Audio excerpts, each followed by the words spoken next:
Hohenzollerns Castle in the Swabian Alps, ancestral home to one of Germany's oldest dynasties. A royal house once lived here whose history dates back 950 years.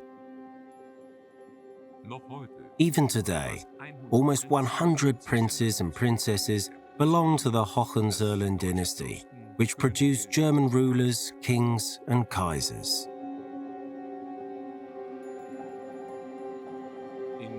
In Berlin, the capital of their former kingdom Prussia, the Hohenzollerns have left notable new marks. Here, they determined the fate of the German Empire. Here, they dreamed of a world empire and plunged the nation into a century of disaster.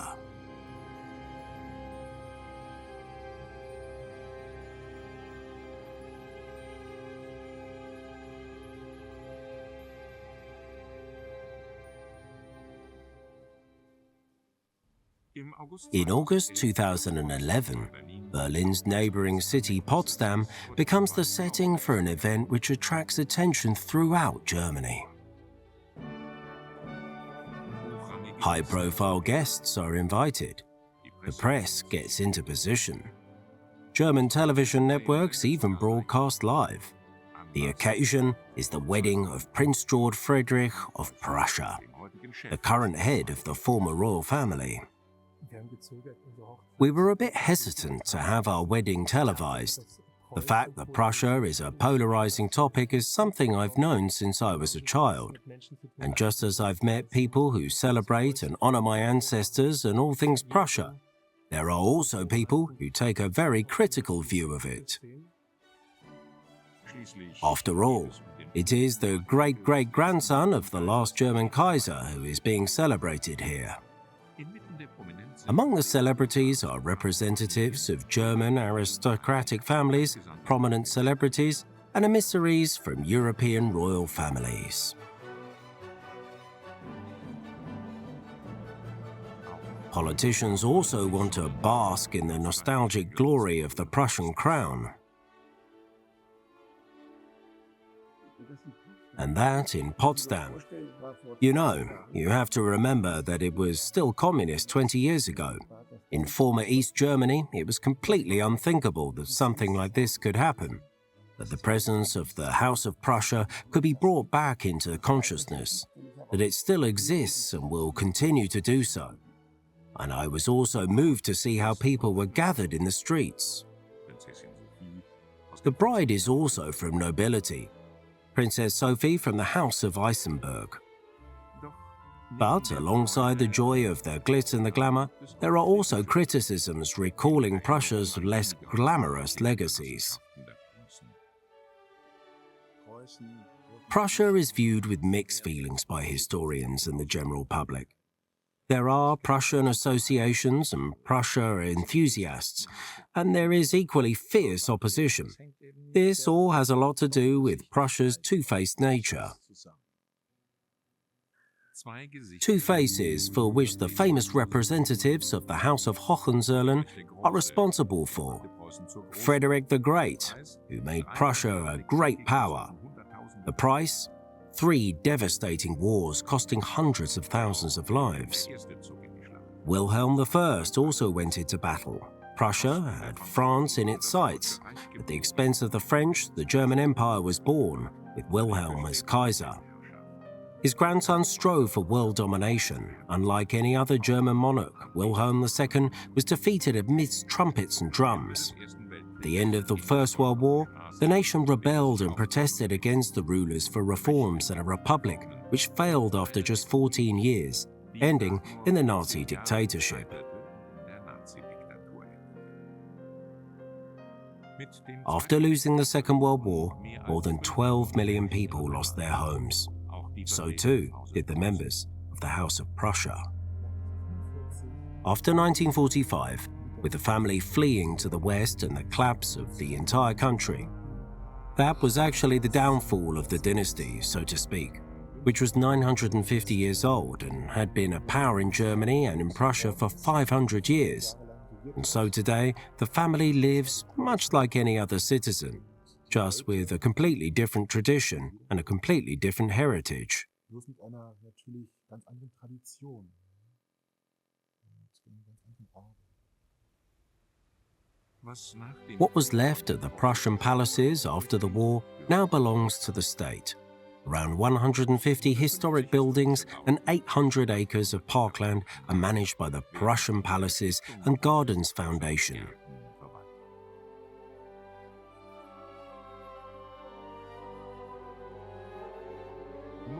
Only Hohenzollern Castle in the Swabian Alps is still owned by the family. Today, Prince Carl Friedrich is responsible for the castle. From an early age, he has had to deal with the history of his ancestors. Are you a prince? Do you have a crown? Do you have a castle? These questions always gave me the feeling that somehow I wasn't quite normal, and actually as inconspicuous as possible. I am by definition a person of public interest. I can't deny that. I am the heir to my grandfather, my great-grandfather, the German Crown Prince, and lastly, my great-great-grandfather, Kaiser Wilhelm II, who everyone is familiar with. And so that's where this term, person of public interest, comes from. The castle in the Swabian Alps is the family's landmark. The history of the Hohenzollern dynasty began in the 11th century with the first appearance in records of the name Burchard von Zerlen. At the beginning of the 13th century, the family split through the division of inheritance into the Royal House of Hohenzollern and the Royal House of Prussia, of which Prince George Friedrich is the current head of the family business. There have been no dynastic connections between the two lines for centuries. However, they still appear together as a family today. Hohenzollern Castle is a joint venture between our families, and that alone provides plenty of links between us. When we meet here regularly, we plan what will happen to the castle, what events we can plan here. A Hohenzollern prince has always been present at events throughout history, and this friendly partnership continues, also with the current prince, Carl Friedrich. Carl Friedrich is the head of the royal Hohenzollern family. His ancestors ruled over Sigmaringen in Swabia until 1849. Today, it is his job to keep the estate and the family together. I'm very lucky to have been born into a family like this. But of course, the responsibility is a lot to carry. There are responsibilities for people, for the upkeep of historic monuments, for the castle, for many things which a normal family doesn't have. The former rulers of the small principality still have a large fortune today. Sigmaringen Castle is home to the princes, maintained their court traditions here until the 1960s. They had a court which was run properly, so we no longer had an official court-martial. But there was a man who called himself head of the cabinet. My father still ran it very much like a monarchy. He had his own small cavalry, he had his court gunmen, and he had all his marvellous robes. He always wore them on big occasions. It was really quite something. It has been custom for centuries at Sigmaringen for the eldest son to be the sole heir. The other departing heirs receive an allowance. This is how the current prince and firstborn heir has grown up. You can't divide up the inheritance. It's made up of assets, not physical money. I can't say, okay, that will be split into 4 and then everyone gets a quarter. It wouldn't work. I could sell it, but then it would be gone.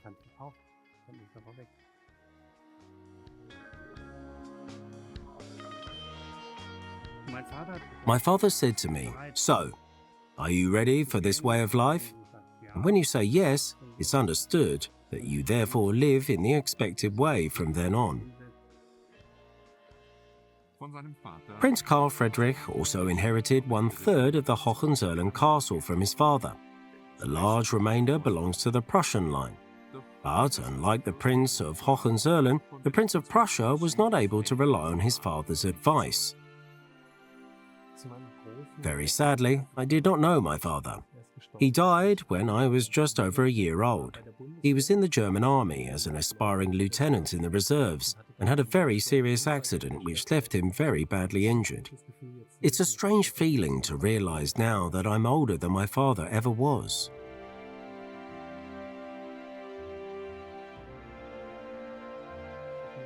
I have to say that even after so many years, I still find myself in situations nowadays where I wish I could have gotten to know my father. If I knew I had a father I could go to for advice, it would have made things so much easier. That's certain. So, in that respect, I probably miss him even more now than I did then. Instead, advice comes from the young prince's grandfather, Louis Ferdinand, Prince of Prussia.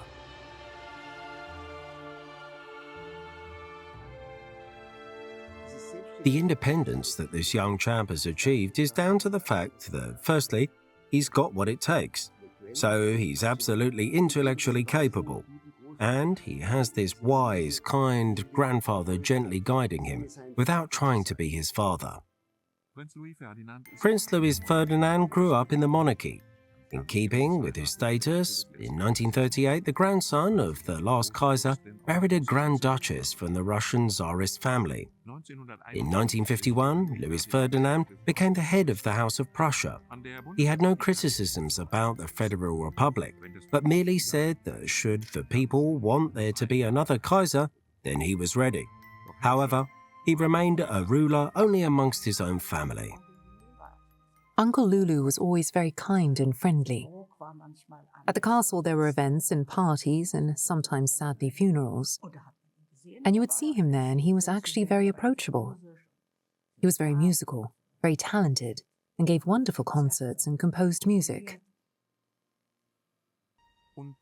And occasionally held court, just like in the good old days. If he was addressed as His Royal Highness, then it was absolutely self-evident, no one doubted it. It didn't seem strange. His demeanor alone made him so.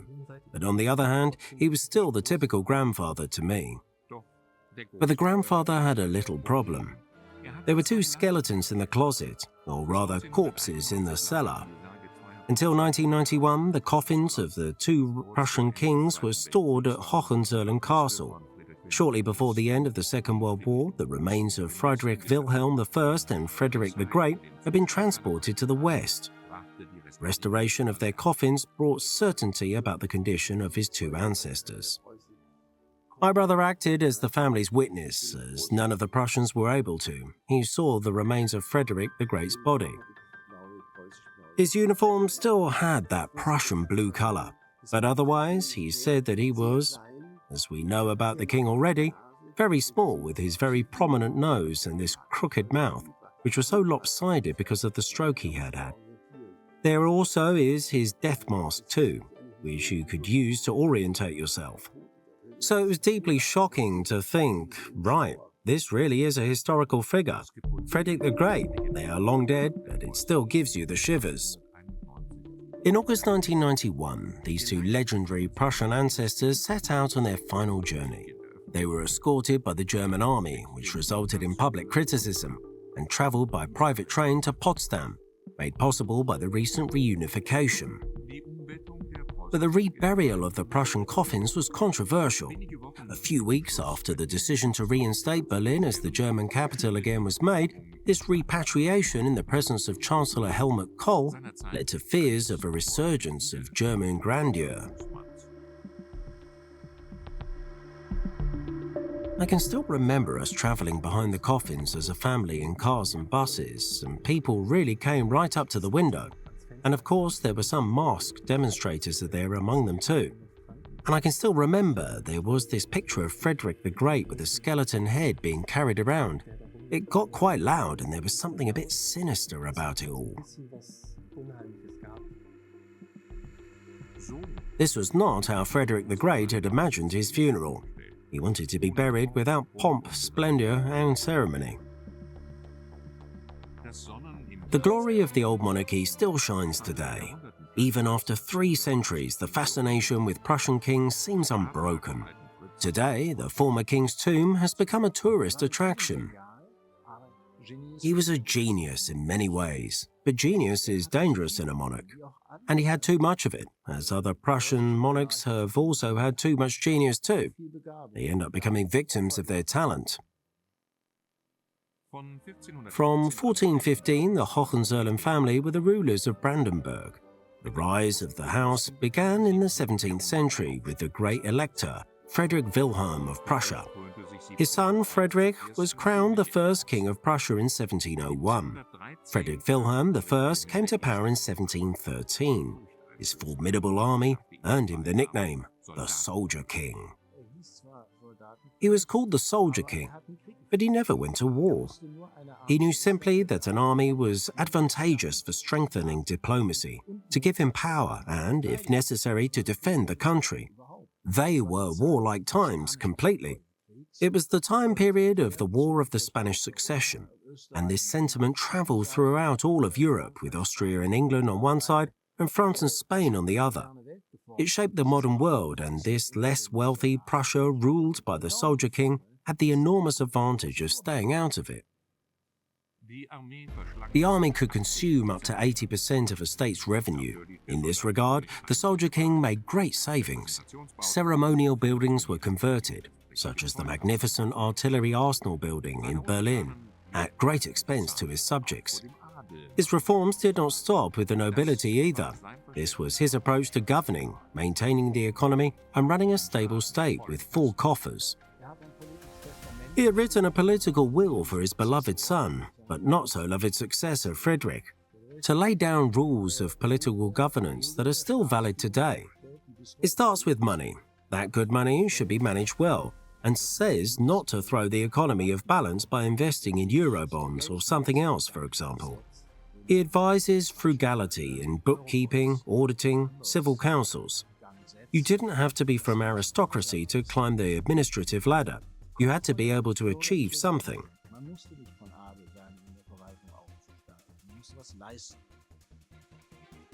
The Soldier King put an end to the feudal rule. But of course, like any absolute ruler, he was also a bit psychopathic. Power didn't just bring out a rare best in him, but it also brought out the worst, as is usually the case for people. In other words, megalomania. His spiritual son, Frederick, later the Great, suffered most from his father's megalomania. The Soldier King wanted to drive out his son's artistic and philosophical fantasies. He brutally punished the heir when he tried to flee from his father's tyranny. The king had Hans Hermann von Katt, the friend who had helped his son try to escape, executed before Frederick's eyes. The fact that Frederick the Great became such a hard-hearted person must certainly be his father's fault.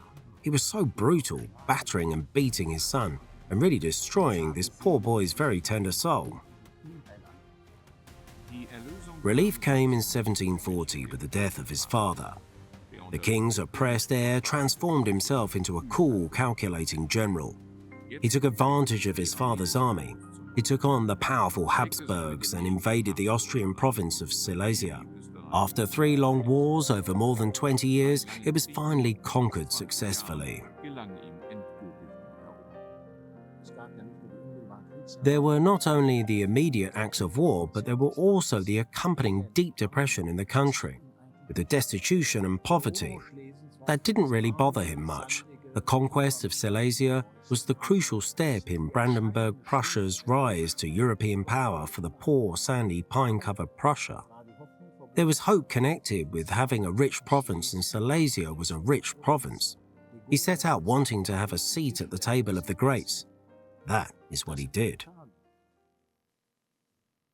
His military success earned him his title, Frederick the Great. He was all anyone could talk about, wrote Wolfgang von Goethe, but many people were not fond of Frederick. To this day, he remains a controversial figure.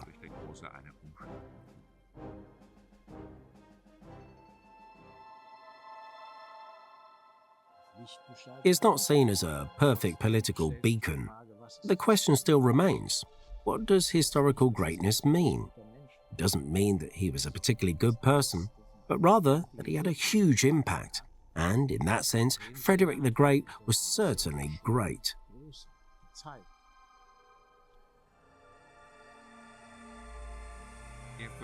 He promoted science, economics, education, justice, and culture. But the ruler, who had a great appreciation for beauty, led a secluded life. On the outskirts of Potsdam, he built his summer residence, Sanssouci Palace. The designs for the now World Heritage Site come from his own hand.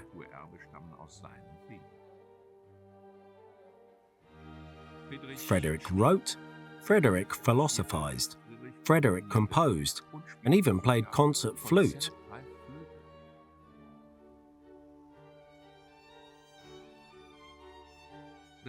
His music talent seems to run in the Hohenzollern genes. Music certainly runs in Charlie's blood. Behind the pseudonym lies Carl Friedrich, Prince of Hohenzollern and band leader of Charlie and the Jive Mates. Now, soundcheck at the Prince Regenten Theatre in Munich for a charity concert, where the Prince of Schaumburg-Lippe also is taken to the stage.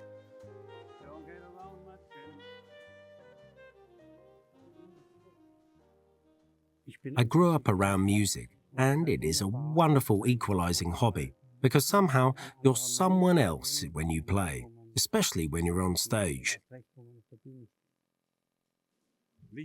Lights down, spotlight on for Charlie and the Jive Mates. Even the Munich audience can slowly get grooving.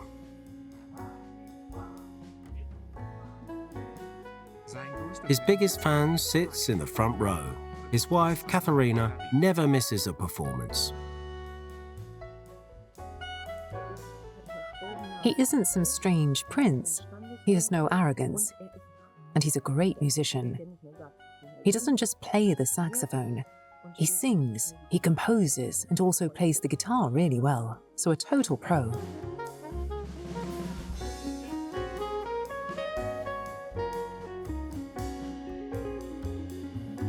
I think he's cool. Yeah, I just think he's cool. A cool guy.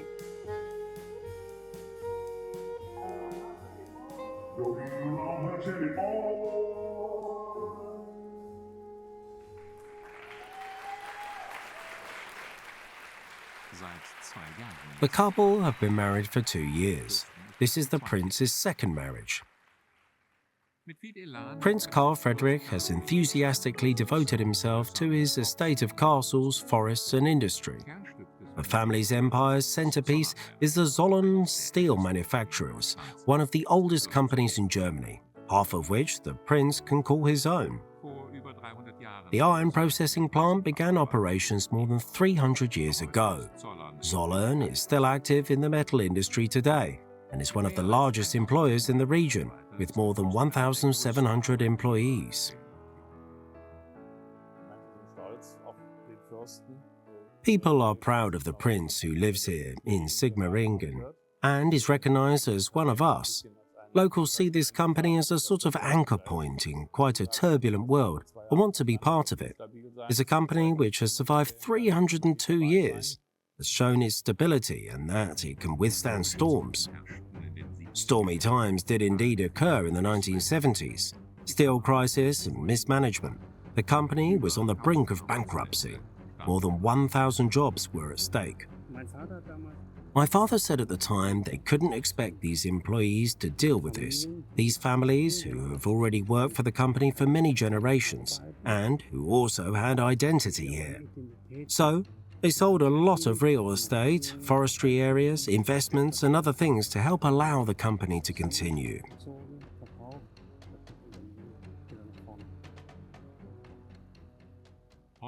Today, the company is in better shape than ever. The new princess holds the responsibility for marketing Sigmaringen Castle. Princess Katharina organizes exhibitions and has devoted herself to public relations. She comes from the Hamburg advertising industry. Many things have changed. That is in itself very refreshing, sometimes a little unusual, especially for those more relaxed Swabians, when someone from northern Germany suddenly comes along and says that we're not going to waste time, we're going to do it in this way or like that. 125 people are employed at the castle to take care of administration, the armory and the archives. The so-called castle ghosts also include caretakers, restorers and museum guides. The castle ghosts are brilliant, and there is one whose parents worked here in the castle too who knows everything, so without him I would be lost. I have to ask often, where is this? Where is that? He says, yes, Your Highness, it's over here or over there. I'll collect it for you, because trying to find your way around here really takes time. I even just got lost again just now. Sigmaringen Castle has more than 450 rooms, which have been home to the princes of Hohenzollern for centuries.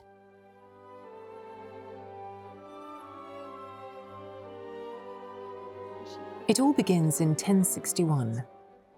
That's almost incomprehensible to us. And they all look the same. These funny, strange-looking guys with long noses and funny, pointy shoes.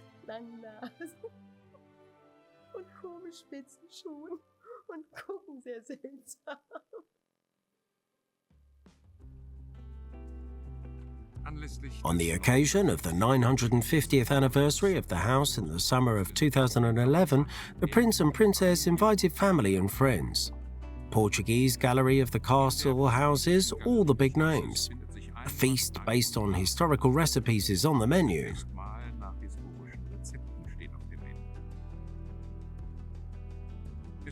It's being prepared just as it was more than 100 years ago.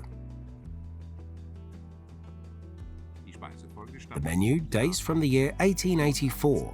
Back then, a golden wedding anniversary was being celebrated for the last reigning and most important prince in Sigmaringen. Carl Anton von Hohenzollern, who turned out to have a golden touch when it came to improving his family tree. In the middle of the 19th century, he placed his children in influential courts in Europe. The eldest daughter became Queen of Portugal through marriage. A son was sent to Romania in 1886, where he was offered the title of King 15 years later. Another daughter married into the Belgian royal family. Little Sigmaringen even played a key role in the future of Europe in 1870. Carl Anton's son Leopold was offered the vacant throne of Spain.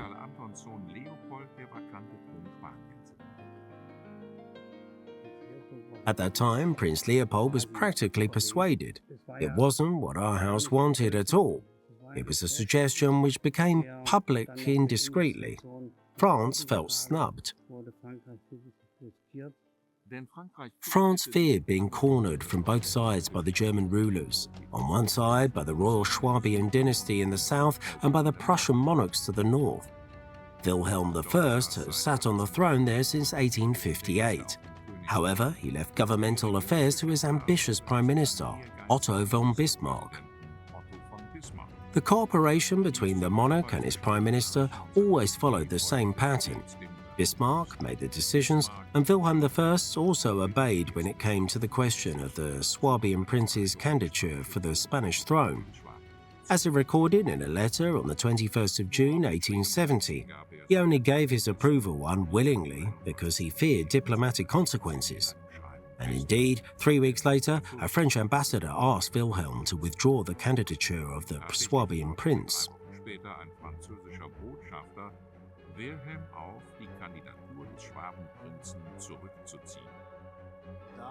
Wilhelm I then reluctantly told him that they would not pursue this any further, that it was pointless, and that no argument on the matter was needed. In a confidential note in the Ems dispatch, he informed the Prime Minister of the meeting. Bismarck stabbed his king in the back. He turned the confidential note into an incisive press release with the sole aim of provoking France. It sounded as if the ambassador had been sent away coldly and the king, so to speak, should represent the honor of Prussia and Germany. That was a bad thing. Provoked France to declare war. Bismarck had achieved his goal. In July 1870, France went to war against the Prussian forces. German princes, from the Danish border in the north to Bavaria in the south, united in solidarity with the Prussian king. It was the birth of the German nation-state. On January the 18th, 1871, Wilhelm I became the first of his allies to be proclaimed German Kaiser in the Hall of Mirrors at Versailles. The unfortunate proclamation of the Kaiser in Versailles, in the Hall of Mirrors, the French's holy sanctum, this disgrace in their sacred Versailles was not very wise. It is something which France did not forget until the First World War.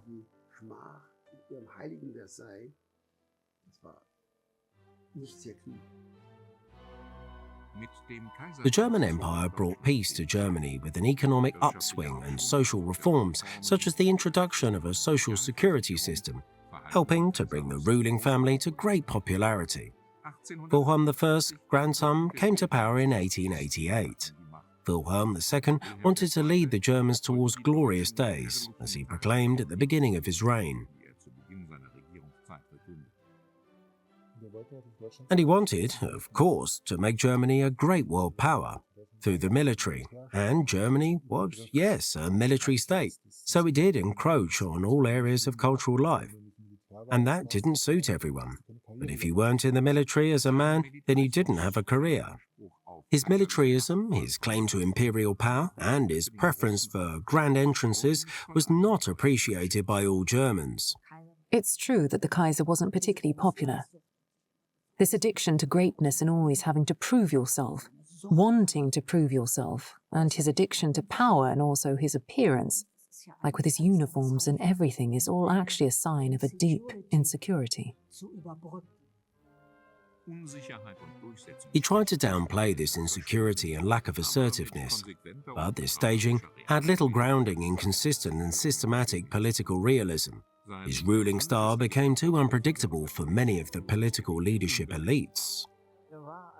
He was a man who was very difficult to control, even for himself, with no one able to control him. His court advisors tried again and again, but this also didn't really work. Wilhelm was in favor of armaments, especially at sea. "Our future lies on the water," was his credo. He wanted to impress the world with a mighty naval fleet. He was fascinated, like most Germans at the time, by technology, and especially naval technology. He wanted to be the German Navy Kaiser, just like the former soldier king. His imperial quest for great power particularly provoked England's naval power. At the beginning of the 20th century, the German Empire had almost no allies left, with only Austria still at its side. The Austrian heir to the throne was murdered in Serbia. A foreign policy crisis broke out in Europe. In Berlin, the situation came to a head. Wilhelm supported Austria without reservation. His generals supported him. In an emergency, they could take on the whole of Europe. So there was a huge accident waiting to happen here at the central crossroads of Europe, and Wilhelm II was one of the factors. There was no serious imperial government capable of overruling the army, and that was a big mistake, as all of the strands of foreign and security policy converged on him. He was the only one who had and had to have an overview of it all.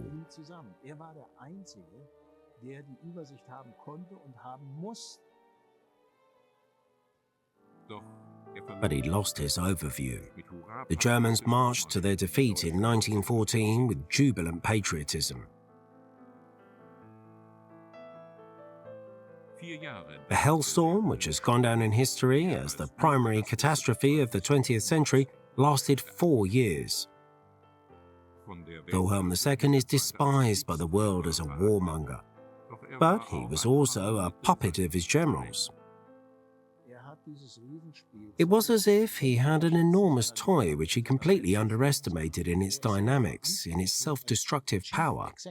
He did not take his responsibility as a leader seriously. That is his lasting, if you like, historical guilt. The loss of First World War plunged the nation into a deep depression. Wilhelm fled into exile to Doorn in the Netherlands. The Germans wanted nothing more to do with him. That irritated him, because Wilhelm was never aware of his own guilt. In principle, life in Dorn was a miniature of Potsdam court society, because the Kaiser still felt like the Kaiser, even though he no longer was one. But the days were very strictly organized. Each day there was a morning service held by the Kaiser himself, then a lecture, and then he worked. Then he went into his garden. He had a big park there. Wilhelm was informed about the situation in the Empire. While the situation in the new republic neared the brink of collapse, he lived safely in exile. He lived in a parallel world, spent time gardening, and dreamed of a grand return. His daughter-in-law, Cecile, is said to have said that she thought Wilhelm didn't even realize that he would never be on the throne again, that no one would ever call again. Hermine, his second wife, was a very ambitious person and someone who had contact with the early Nazi party. When Goering visited the house in Dorn twice in 1931 and 1932, and Hermine longed to sit on the Hohenzollern throne. She also travelled to Germany, which the Kaiser couldn't do, and attend a Nazi party meeting, already making contacts. With the help from the emerging National Socialists, the former Kaiser hoped to return to the throne. Hitler had indeed pinned his hopes on this. One of the Kaiser's sons, Prince August Wilhelm, even joined the Nazi party and became a high-ranking SA official. Of course, this was just a game for Hitler. He needed to have some good connections, and he knew that he would also need competent bureaucrats. He would need the mediation of senior military officials. In short, he deceived them all, including, of course, the Hohenzollern family. Their lack of recognition shows great naivety. The House of Hohenzollern has shared much of his naivety with a good portion of German conservatives, especially the nobility. After taking power in 1933, Hitler quickly dropped the Hohenzollern family. 6 years later, bombs shook Europe for a second time. Hitler invaded Poland. Then he also invaded France, at which point the Kaiser expressed his congratulations. Deeply struck by France's weapon development, I congratulate you and the German army on the wonderful victory that God has given. People asked, Majesty, how do you actually view the victorious march of the German troops? So he wrote this telegram. Later, this would leave a dark mark over him, especially after the war. The fall of the Third Reich was not experienced further by the last Hohenzollern Kaiser. On June 4, 1941, Wilhelm II died in exile in the Netherlands. The last German Kaiser and King of Prussia left his descendants with a difficult legacy. Prussia has always been occupied with militarism, with compliance, but also naturally with art and culture and science. But the Kaiser's awareness of the war stands out to Germans today, and that means that people are on their guard when it comes to Prussia. Not always, but very often.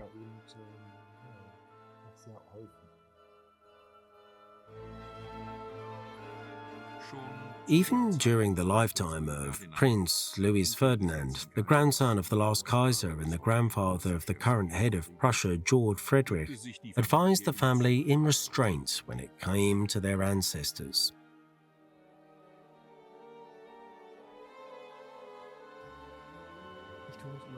I always have a hard time dealing with the historical role models from my ancestors, but I have to say that my grandfather was certainly a good role model.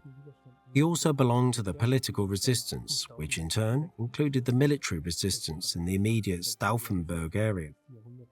And I just think that the fact of how he organized the entire 20th century with all its ups and downs, whilst also dealing with the loss of his 2 children and wife, always going through it with his head held high, that is absolutely the image of a role model for me.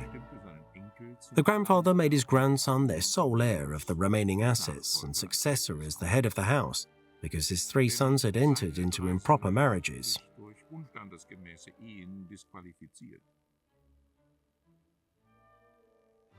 When Louis Ferdinand died in 1994, Prince George Friedrich took over his inheritance at the age of 18. It was a very big moment for me. I really felt it, and I'm sure he did too.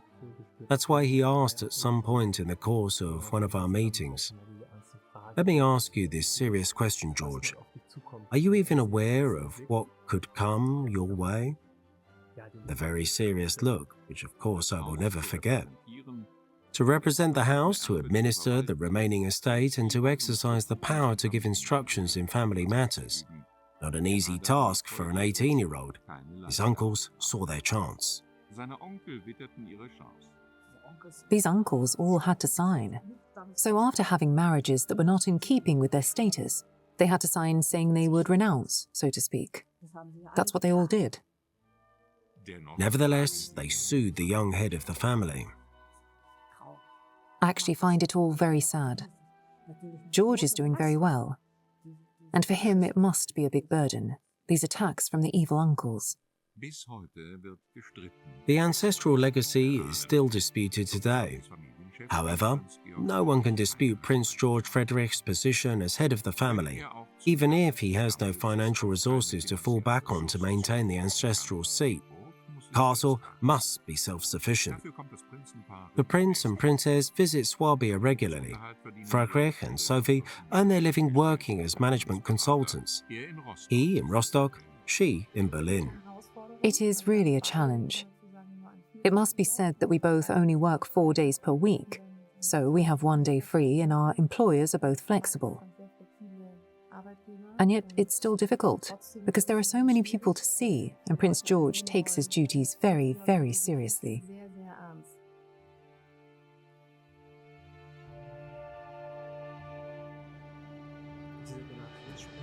This generational leap for my family certainly didn't make it easy for many of those involved, including me. But I have to say that I couldn't have managed it all without a lot of support from friends, from people who helped me professionally, from people who gave me legal advice, for example, and especially from my own family.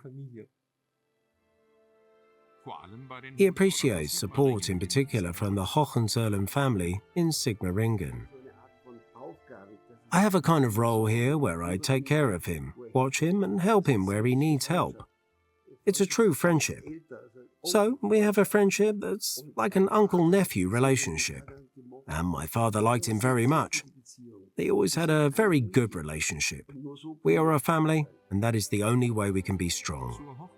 The evil uncles are not invited to Prince George Friedrich's and Princess Sophie's wedding. So, the family from Sigmaringen are all there. Friend and uncle Johann George is even a witness. The House of Hohenzollern. 2 families, 1 dynasty. It's an incredibly long-lasting tradition. 2 families who have made it through centuries with values and traditions to this day. That is actually something to hope for in the future. Someday the family and our spirit, which has survived so many centuries, won't just be remembered by our name.